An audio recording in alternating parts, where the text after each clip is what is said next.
Hello everyone, it's Maurice from 1000 Streets Collective, and today in new video we present you a photographer from the collective, Jean-Pol. You can come. Hey, how are you?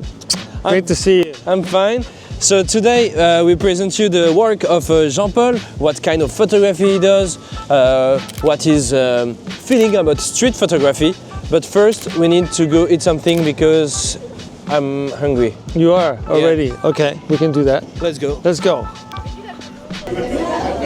To start, can you introduce yourself, your name, your age, and where are you from? So, my name in French is Jean-Pol Warkin. In English is Jean-Pol Warkin, or JP for people who know me. A lot of people call me JP. I'm originally from the Liège area, where we just went with the Photowalk, and moved to the Brussels area in 1980, way before you were born, 1982 or 3. And I now live in Linkebeek, right outside Brussels. And so my home is still Liège in my heart, because once from Liège, always from Liège. But I hadn't been back there in almost 40 years until last Sunday when we went with the 1000 Streets collective photo walk. So yeah, that's who I am. What's your professional background and what's your current connection to photography? Is it your profession or passion? It's definitely my passion. I wish it could have been my profession if I had started earlier, maybe, because it's so much about passion. Exactly. Yeah. I've always been, interested in taking photographs, but not to this level where now it's my everyday, every minute I'm thinking about that.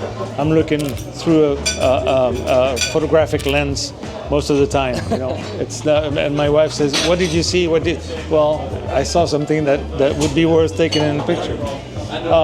So I started way back in 1977 when I started traveling. I traveled for a year with a group called Up With People. We were performing on stage and doing shows and stuff. And since we were going everywhere, I wanted to have a good camera. So I had a film camera, of course, back then, Nikon, which was a pretty good camera. I forgot the model. And then I've always kept cameras and renewed them, every so often to be up to date with the technology. But of course, the new technology now with filmless is absolutely so practical. That's all I use almost. Yeah. Except for this one. Yeah. Ah, yeah. You've got an analog camera. Because this is my grandson Victor, who's 8 years old, was looking for something in one of our drawers at home, and he came to me and said, "What's that?" And I said, "I don't know." And then I saw there was a film in the back. I thought, "Oh my God, it's a film camera." And it opens like this. And I don't know how old the film is. I don't know what's on it. Yeah. And I don't know how many pictures are left. It says, I replaced the batteries because they were dead. It says 6. So I don't know if 6 were taken or 6 are still remaining to take. But I will use it at some point and find out. Yeah, so Victor found a little treasure. He found a little treasure. Oh, nice. Thanks, Victor.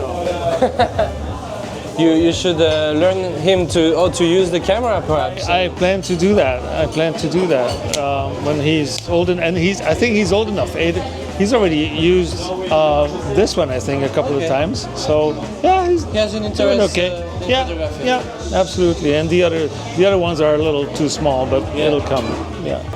I know that now you are retired. So it's it kind of happens in life.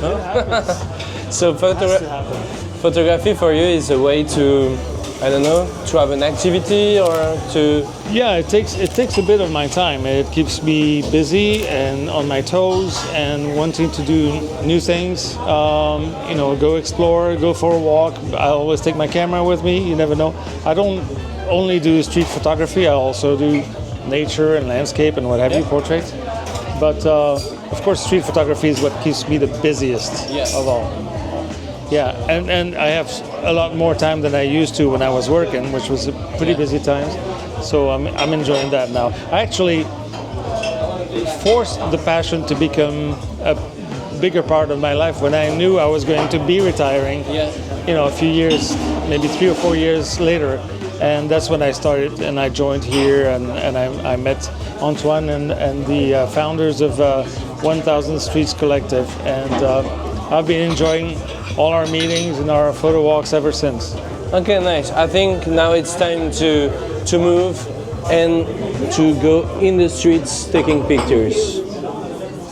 Absolutely. Jean-Pol, how long have you been into street photography? What make you begin this journey into this field of the photography? It's an encounter with another photographer. We used to have the same photography professor, Denis Lecuyer, and we kept in touch. And one day he called me and said, would you be interested to join this collective? And there were, I don't know, 4 or 5 people in the collective. There was Antoine, who is behind the camera right there, our leader, our guru, and I said, hey, that's a great idea, because I wasn't really doing street photography. I was kind of doing it, but not seriously. And I thought, you know, that's a great thing to try, and I've loved it, you know, from the first minute. And I do it all the time, whether I'm on vacation, whether I'm just walking around. It's a great passion. It takes very constructive time of my time. So it's like you can think about things, etc. Yeah. Yeah, and as I always say, I see things differently now. I see, you know, people, how they're behaving, what they're doing. I see reflections in a window. I see, well, not today because the light is not very good, but I see contrast, leading lines, shadows, silhouettes, what have you. That's what I really like. Okay. Is having a different angle to things. We are now in the neighborhood of Sainte Catherine. Yeah. Why did you choose this particular place to begin our walk? Well, it's always lively over here. There's one of my favorite restaurants, which was closed today, unfortunately, but Mer du Nord, where it's very lively. People eat oysters and stuff outside, and people are yelling their name to get served, and so there's always a lot going on. And so this whole neighborhood here, with the Place Sainte Catherine and this place, I forgot the exact name of this one, but the whole neighborhood, and the piétonnier, the pedestrian area, is a very lively place. Area of Brussels. Yeah. One of them. Of course. And you can take nice street photography, of course. There's always opportunity. You can always encounter some specimen. If we Yeah, right. Absolutely. Or some situations that are interesting. Or absolutely. Woodpecker. That's a cool one. Was a little high on ISO here. It's a little quiet today. Yeah, I think with the gray sky, it's... Yeah, the light is not great, but you know, sometimes you can make the best out of the worst, and all of a sudden you'll have someone's expression, or you know, it's going to tell the viewer a story. Mm-hmm. And what I like is that people make up their own story based on my picture, because I'll have my interpretation and they'll have theirs. And I think that's the great part of photography, really. I was not always faithful to Nikon. I did have a Canon.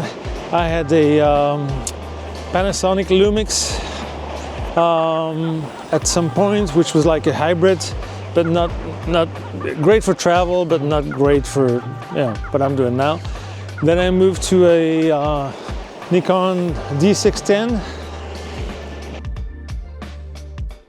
and I moved to Sony Z7 right now, which is this one, and I also use a little Ricoh, which is always in my pocket. Yeah, the Ricoh and the little Ricoh GRIII.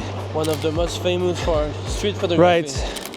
And I like both. I'm more comfortable with this one, with the big one, but it's not very discreet. Yeah. So, like if I'm on the market somewhere, there people are very busy, not looking at me, etc. I don't want to attract attention, so I usually have my camera like this, hold it like this, and I take the picture by snapping the screen. And it's very discreet, and usually it does the job of not attracting attention when I don't want it. Yep. But the rest of the time, I really prefer, for some reason, I prefer the big monster here. It is big. Quite a nice lens. And it's very versatile. It's a 24-120, so I usually enjoy both ends of the lens, really.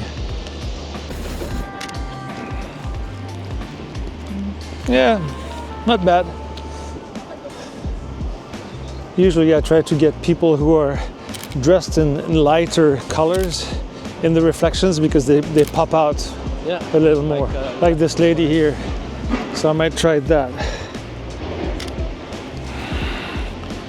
Yeah, turned out pretty good. Yeah, nice. Yeah, you've got something. Yeah, that's not bad. What settings do you use here? It's like automatic? So right now I'm on manual.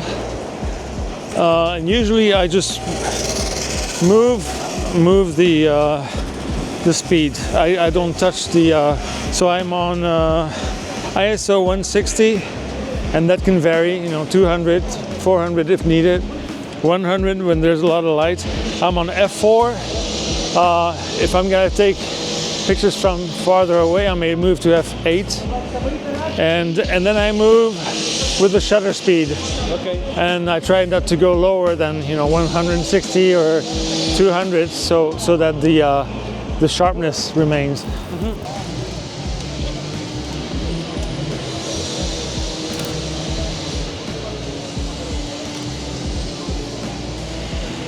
So I see here that you do a lot of reflection photography. Have you a main style, a main of street photography, or?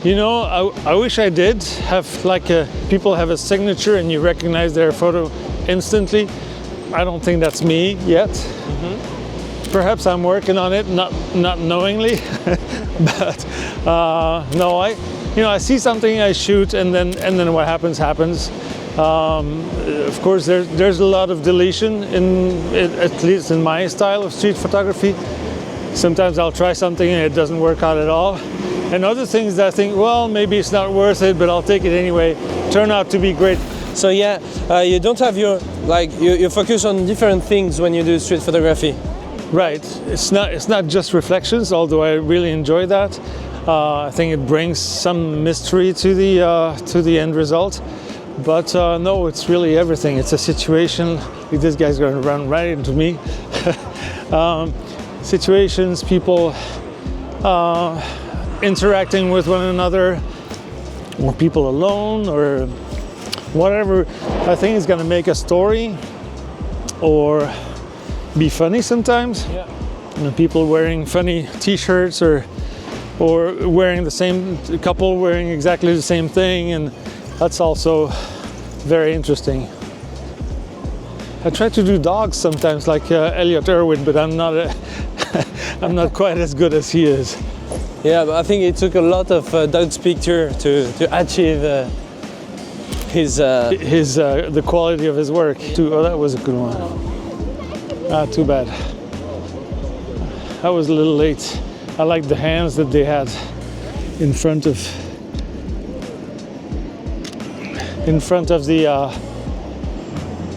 the guy's body to hold herself on the scooter. You're right, there's work everywhere. I'm not sure what is still standing or falling. And is there a kind of emotions or atmospheres that you want to share with your street photography? Well, no. As I said, I'm really open to anything. So sometimes it's a very busy picture. My preference goes to very minimalist The photos with maybe leading line with a silhouette in the back, you know, backlit. That's probably what I like most, but that's a lot of street photographers do that. So I try to not be too cliche when I do it. I don't know if I succeed or not, but you know, it's always a trial and error. So I'm still learning. It's still a learning process. And I think it never ends. Even the pros, I think they still keep on learning new things and new techniques. You can explain what you do? I pushed the ISO a little bit because my exposure speed was a little too low.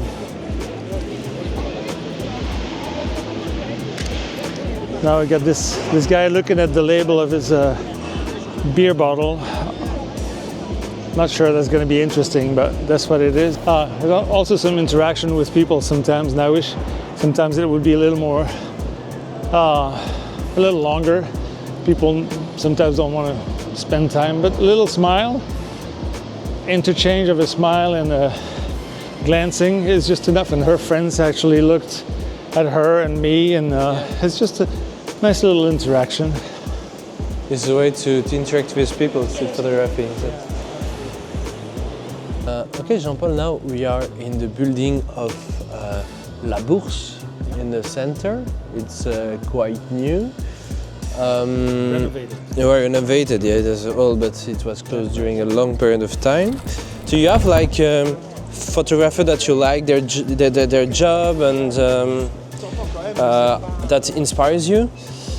Yeah, well, there's a lot. There's maybe too many that I like to follow, but certainly people like Mark Fernley and Ovidiu, is that Silaru, his name? Really admire their work.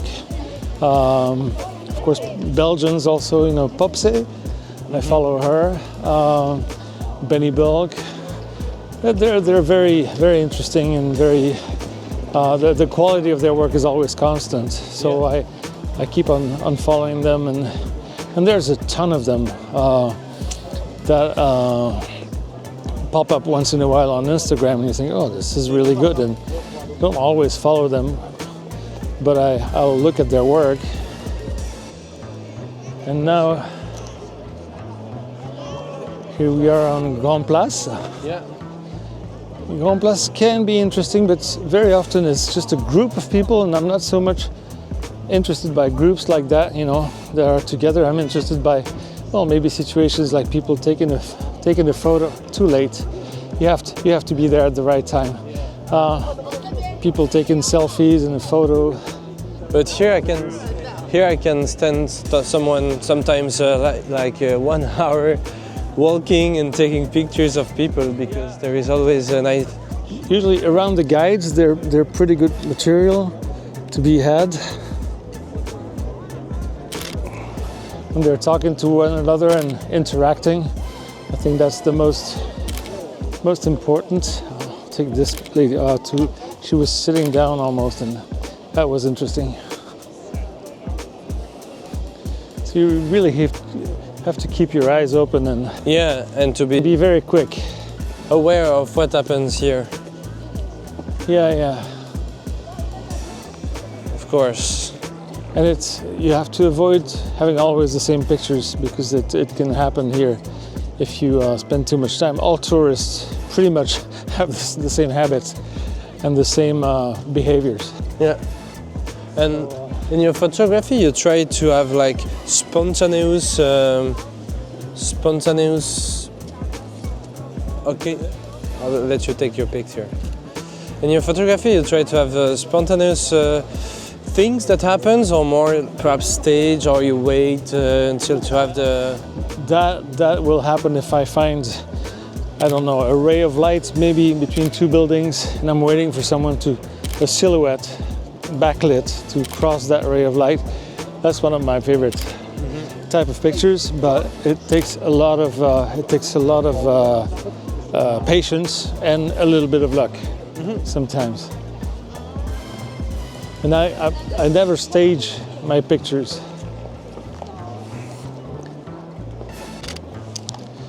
Because if they're staged, then you lack the natural approach to it. Yeah. Unless it's from very, very far away and you've been waiting for 10 minutes and you see someone who's walking that way and you ask them, could you walk right in the middle? Because very often you'll have people seeing you take a picture and they'll get close to the wall so they're not in the way. That's exactly the opposite of what you want. And when you do street photography, you are more a guy who use like perhaps a telephoto lens, or you like to be close of the people with a short lens? It depends. If I'm close to a lot of people, then as I said, I'll switch to this camera, and then this is just it's 28 millimeters, so it's you can get close enough. You have to be. Yeah, you have to be close enough. So yeah, I would use it if I walk by these people from very close and I don't want to bother them. I would definitely do that. But I always go back to my big monster, as I say. I don't know why. I still need to master this one, which I hasn't done. So I need to use it more. Yeah. We approached the end of the video, unfortunately. I've got a last question for you. What are your future projects, personal or perhaps in the 1000 Streets collective? Or how do you envision the evolution of your street photography in the future? Yeah, good. That's 3 questions actually. Yeah, sorry. So I'll try responding to one at a time. But so my personal, I don't really have an ambition to become this or that. I strive to get better and better at what I'm doing, learn new techniques, either shooting or on post-production with Lightroom. So that's really what I want to do. Maybe one day an exhibition, but it might not even be on street photography. It could be another style, another genre. And then the future of 1000 Streets Collective, I see that it's growing and growing. A lot of people are joining. They want to join the photo walks, etc.